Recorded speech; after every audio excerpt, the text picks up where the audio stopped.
Bismillahirrahmanirrahim.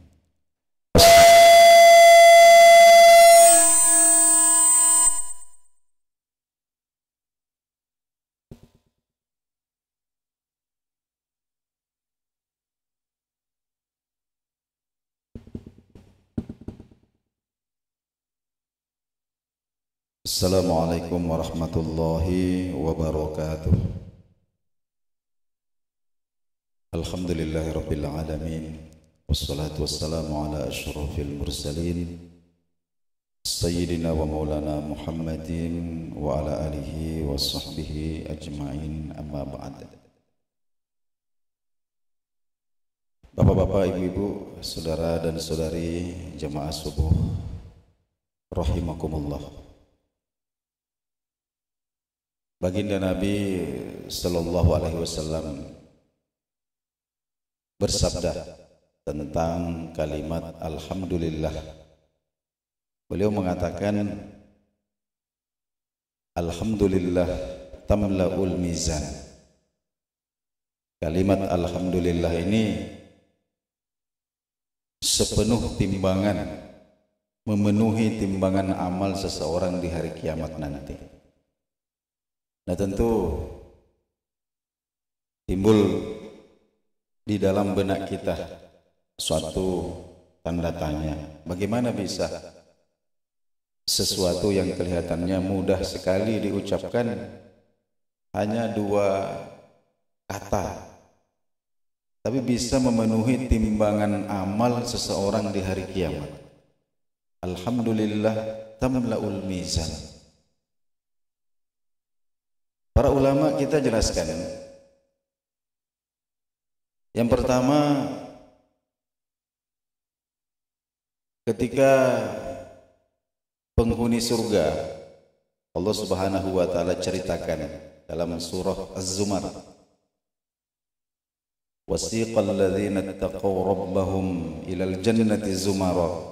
Ketika rombongan-rombongan penghuni surga ini sudah dipersilahkan untuk menuju ke surga. Hatta idza ja'uha, ketika mereka sampai di depan surga, wa futihat abwabuha, kemudian pintu-pintunya dibuka. Wa qala lahum khazanatuha, lalu para malaikat penjaga surga berkata kepada rombongan-rombongan ini, salamun alaikum, keselamatan atas kalian, tibtum, berbahagialah kalian, udkhuluha khalidin, masuklah kalian ke dalam surga dan tinggallah di sana selama-lamanya. Maka apa respon daripada penghuni surga ini? Mereka mengatakan alhamdulillah. Jadi nikmat surga yang kekal abadi dari Allah Subhanahu wa taala ini cukup dibalas dengan ucapan alhamdulillah. Kita terkadang memuji manusia dengan berpanjang lebar. Bahkan kadang-kadang kalau ada pejabat mau datang, maka dibentuklah tim khusus untuk membuat pidato sambutan yang isinya pujian, kadang panjangnya 2-3 halaman. Itu untuk makhluk. Tapi alhamdulillah, karena Allah Subhanahu wa taala sayang kepada kita, maka untuk membalas nikmat-nikmat Allah yang tidak bisa kita hitung itu, maka cukup kita mengucapkan alhamdulillah. Ini alhamdulillah. Nabi Daud alaihissalam, seorang raja sekaligus nabi, rasul. Beliau diberikan kerajaan, beliau diberikan ilmu. Bahkan istri beliau dalam riwayat ini jumlahnya kurang satu sehingga tidak sampai 100. 99 Pak istrinya. Beliau bingung bagaimana caranya saya syukuri ini nikmat-nikmatnya Allah. Sampai munajat kepada Allah, ya Allah, alangkah banyak nikmat-nikmat yang Engkau limpahkan kepadaku. Kau berikan aku kerajaan, Kau berikan aku ilmu pengetahuan, Kau berikan aku istri sampai 99 orang. Bagaimana caranya aku syukuri ini semua? Sedangkan nikmat sehelai rambut darimu pun belum sempurna syukurku untuk itu. Maka apa kata Allah Subhanahu wa taala? Dalam riwayat dikatakan, Allah mengatakan kepada Daud, "Ya Daud, wahai Daud, inni u'ti al-katsir." Sesungguhnya saya memberikan banyak sekali, wa arda bil qalil. Namun saya sudah senang, saya sudah ridho dengan balasan yang sedikit. Wasyukru ala dzalik. Cara kamu syukuri semua nikmat-nikmat yang aku berikan itu anta alama annama bika min ni'matin faminni. Cukup engkau mengakui bahwa semua nikmat-nikmat yang ada pada dirimu itu berasal dariku. Alhamdulillah. Hadirin oleh Allah Subhanahu wa taala. Ada Khalifah Umar bin Abdul Aziz. Beliau ini seorang khalifah yang adil. Suatu ketika ada gubernurnya yang mengirim surat kepada beliau. Apa isi suratnya? Wahai Amirul Mukminin, sesungguhnya engkau menempatkan saya di daerah yang makmur. Begitu melimpah nikmat-nikmat di tempat kami ini, sehingga kami khawatir tidak bisa bersyukur dengan baik. Ini kan agak aneh Pak di jam begini ya. Ada gubernur yang minta saran sama presiden bagaimana caranya bersyukur. Kenapa? Karena ditempatkan di daerah yang makmur, sehingga ada kekhawatirannya. Khawatir dia jangan sampai dia tidak bisa bersyukur dengan baik. Jadi kirim surat kepada khalifah, mohon petunjuk bagaimana caranya kami bisa bersyukur.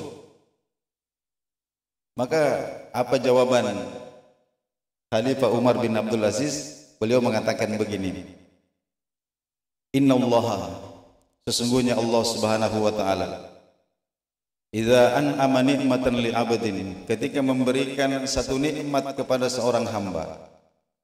Ketika memberikan satu nikmat kepada seorang hamba.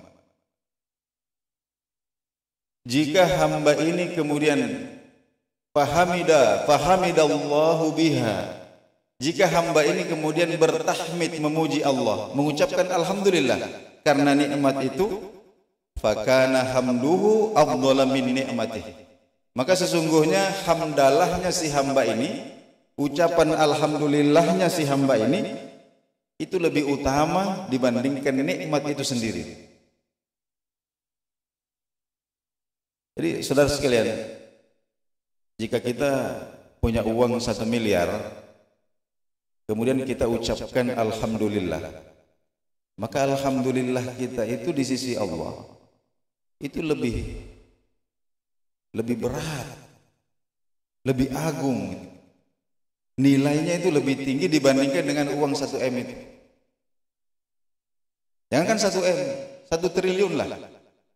Kita punya duit 1 triliun, kemudian mengucapkan alhamdulillah, maka ketahuilah bahwa nikmat mengucapkan alhamdulillah itu lebih besar dibandingkan uang 1 triliun itu. Kenapa bisa? Karena alhamdulillah itu termasuk al-baqiyatus sholihat, termasuk kalimat-kalimat yang abadi, tercatat di Lauhil Mahfuz, tercatat di arsy-Nya Allah Subhanahu wa taala. Kita mati, alhamdulillah kita itu masih tercatat di sana. Tapi uang 1 M, uang 1 triliun bisa saja kemudian hilang, habis, tidak ada manfaatnya. Hanya di dunia ini saja. Itu yang dimaksud oleh Khalifah Umar bin Abdul Aziz. seorang hamba ketika diberikan nikmat oleh Allah sebesar apapun itu, kemudian dia memuji Allah atas nikmat itu, maka sesungguhnya pujiannya kepada Allah itu lebih agung dibandingkan dengan nikmat itu sendiri. Nah, hadirin yang dimuliakan Allah Subhanahu wa taala, hanya saja salah satu bentuk keangkuhan manusia, ini kita bicara keangkuhan lagi, tapi yang tersembunyi samar sekali ini, kita suka menunggu momen-momen spesial untuk mengucapkan alhamdulillah. Untuk mengucapkan alhamdulillah ini sulit sekali. Harus nanti sertifikasi cair alhamdulillah. Nanti kontrak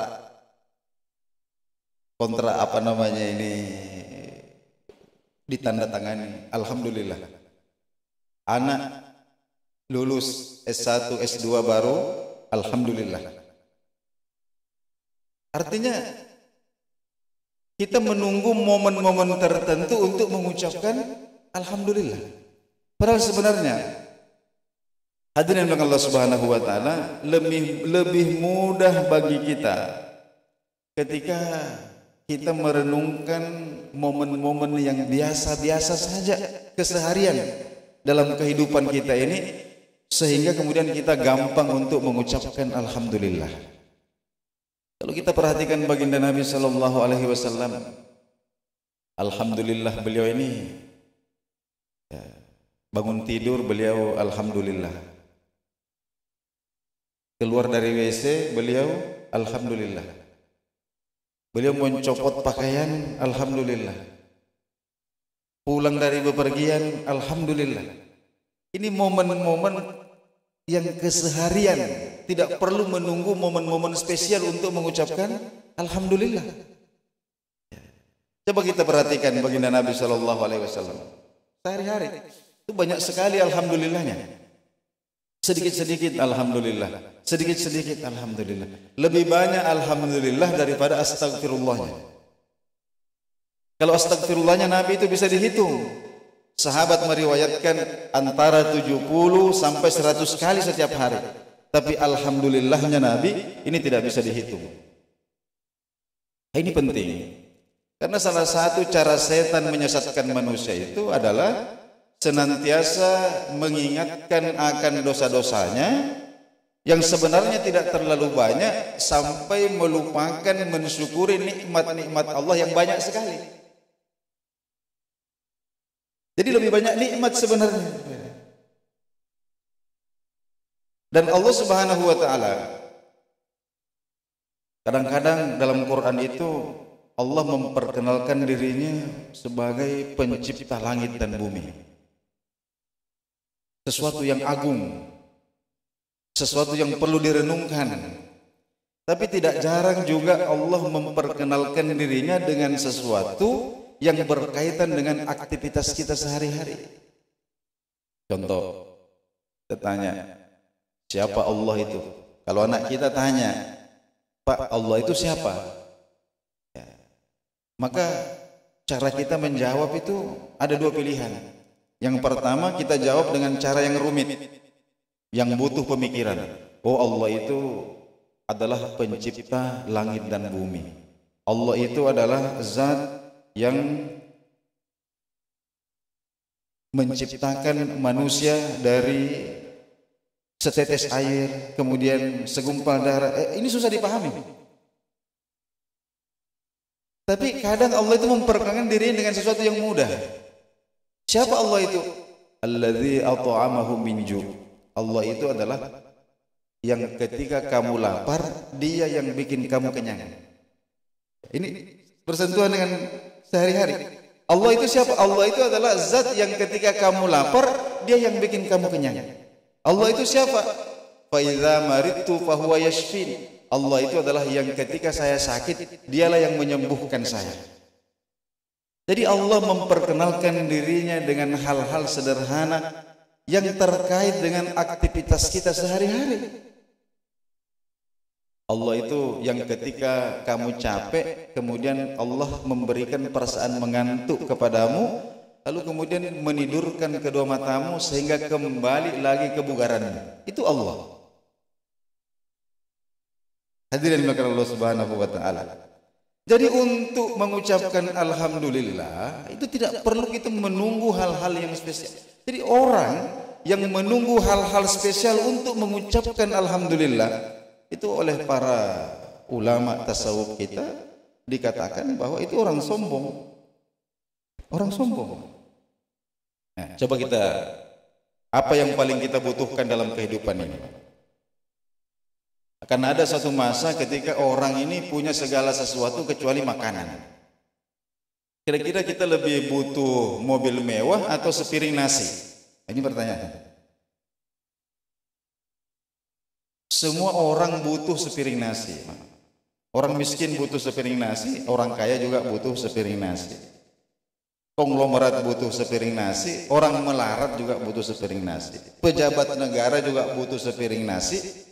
Ya, meskipun jadi ketika kebutuhan makan ini terpenuhi, ini sebenarnya sudah cukup untuk mengucapkan alhamdulillah. Tidak perlu kita menunggu harus punya mobil Alphard dulu baru alhamdulillah. Sombong gitu. Iya, bisa minum saja itu sudah alhamdulillah.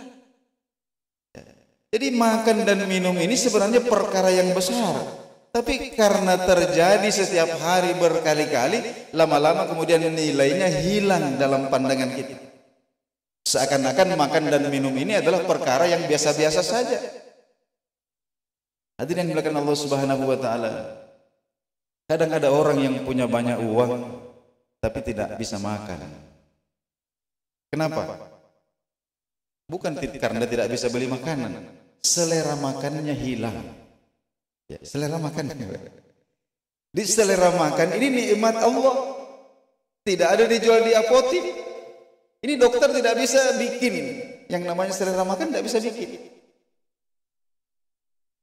Kita ini alhamdulillah, uang tidak begitu banyak tapi selera makan bagus. Alhamdulillah. Orang masuk rumah sakit itu kenapa sih?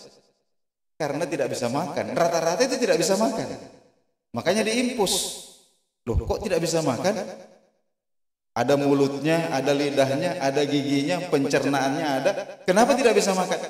Tidak punya selera makan. Di selera makan ini mahal.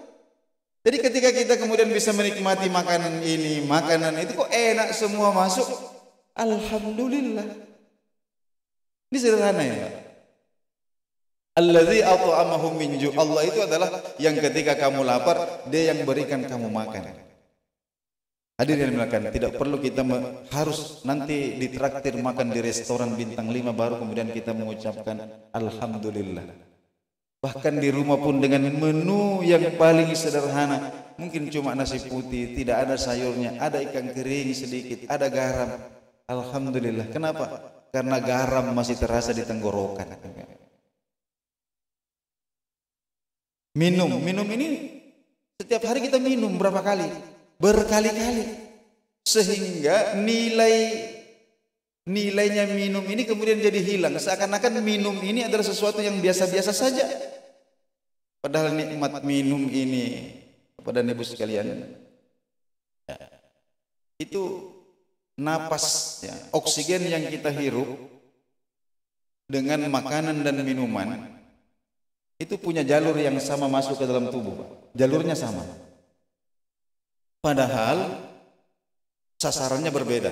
Makanan minuman masuk ke lambung, sementara oksigen yang kita hirup ini masuk ke paru-paru. Tapi salurannya sama. Selangnya sama. Kenapa antara oksigen dengan makanan minuman ini tidak bisa bercampur? Karena pada saluran ini di situ ada klep yang sifatnya otomatis. Ini klep inilah kemudian yang ada sensornya. Ketika yang masuk itu adalah makanan minuman, maka klep ini tertutup. Tapi ketika yang masuk itu adalah oksigen, maka klep ini terbuka, masuklah udara itu ke dalam oksigen. Dan ini otomatis, sensornya bekerja secara otomatis, tidak perlu kita atur. Ini nikmatnya. Coba seandainya kita sendiri yang mengatur klepnya ini, atau kira-kira klepnya ini macet-macet, ini kita mau bengkel di mana kira-kira? Tapi kalau ada orang yang coba-coba sambil makan, sambil minum, kemudian bernapas, jangan dicoba ini, Pak.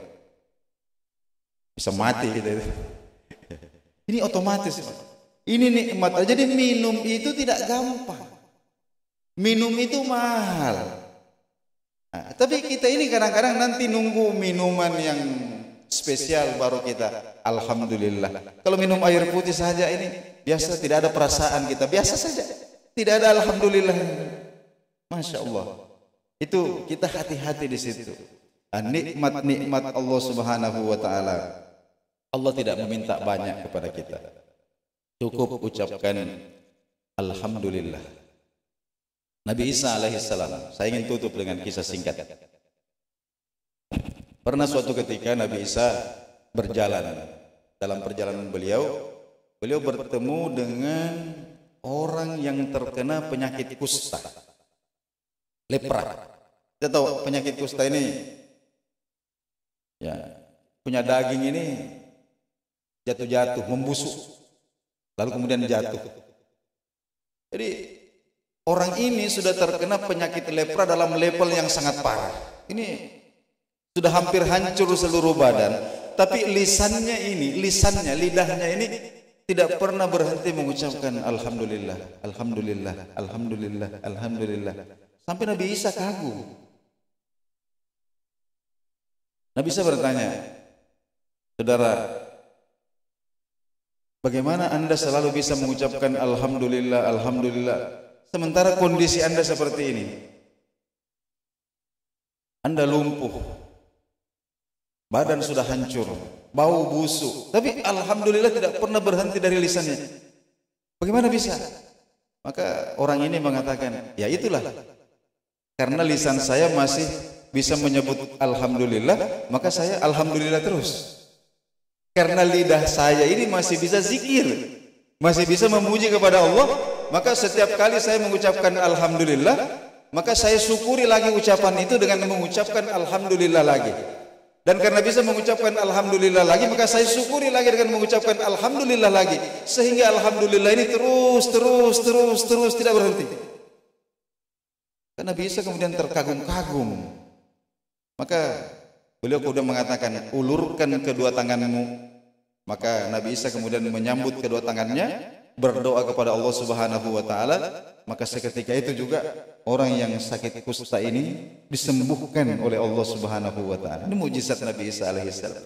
Ini berkah alhamdulillah. Bahkan orang yang tinggal lisannya saja yang bisa berzikir, yang lainnya sudah hancur, mata sudah buta, telinga sudah tuli, tidak ada harapan, tidak ada masa depan, tapi masih bersyukur kepada Allah karena lisan masih bisa mengucapkan alhamdulillah. Itulah sebabnya baginda Nabi sallallahu alaihi wasallam mengatakan, alhamdulillah tamlaul mizan.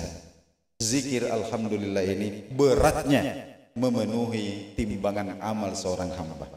Hadirin yang dimuliakan, mudah-mudahan apa yang kita kaji pada subuh hari ini ada manfaatnya. Lebih kurang mohon dimaafkan. Wassalamualaikum warahmatullahi wabarakatuh.